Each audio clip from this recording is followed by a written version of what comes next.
Oke, lulusan IT nggak bisa ngoding. Oke, santai kawan.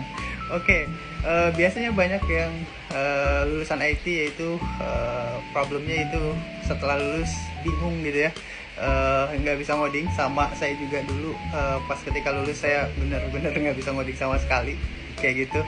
eh karena apa ya, karena di kuliahan ya kita diajari basic, atau kita diajari tidak fokus gitu ya, tidak fokus untuk belajar dari satu bahasa pemrograman. Karena kan di kuliahan biasanya kita mempelajari yaitu banyak mata pelajaran kayak gitu, jadi kita jadinya nggak fokus gitu belajarnya kayak gitu.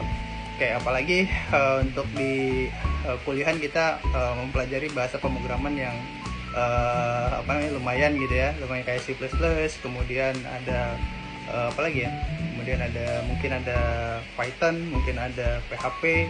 Nah tapi kita tidak fokus gitu ke salah satu bahasa pemrograman. Misal kalau misalnya kita pas kuliah kita fokus gitu ke bahasa C++ gitu dari semester awal sampai akhir gitu, kita fokus di satu bahasa pemrograman, mungkin kita akan bisa gitu untuk ngoding kayak gitu. Nah masalahnya kita apa namanya, di kuliahan itu kita belajar misalnya C++, kita bikin cuma dasar, kemudian itu juga kita tidak mendalami gitu untuk si bahasa pemrograman ini ada apa aja di dalamnya kayak gitu. Nah makanya ketika kita setelah lulus ya kita bingung nih, oh kok ketika lulus kita ada misalnya nantinya ketika lulus di perusahaan membutuhkan dengan misalnya JavaScript, kemudian ada bahasa Golang, kemudian PHP juga kita di kuliahan tidak diajari dengan dari awal gitu.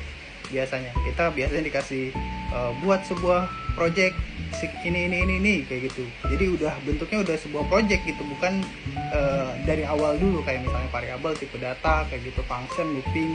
Nah itu biasanya jarang gitu untuk diajarkan. Makanya ketika kita lulus ya kita bingung kan dari situ. Nah jangan ini dulu, jangan panik gitu ya, santai aja. Oke, kita kalau misalnya kalian suka untuk ngoding, jadi kalian untuk ngoding itu harus suka dulu. Kalau misalnya kalian nggak suka, nah itu problem nantinya.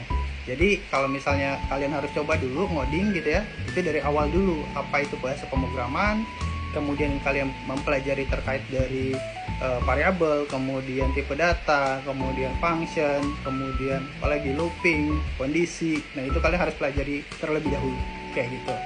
Nah kalau misalnya kalian senang gitu ya untuk mempelajari bahasa pemrograman, nah berarti kalian bisa nantinya akan ngoding. Kalau kalian tidak senang gitu untuk mempelajari itu, atau males gitu, nah itu problem kayak gitu. Makanya kalian harus berarti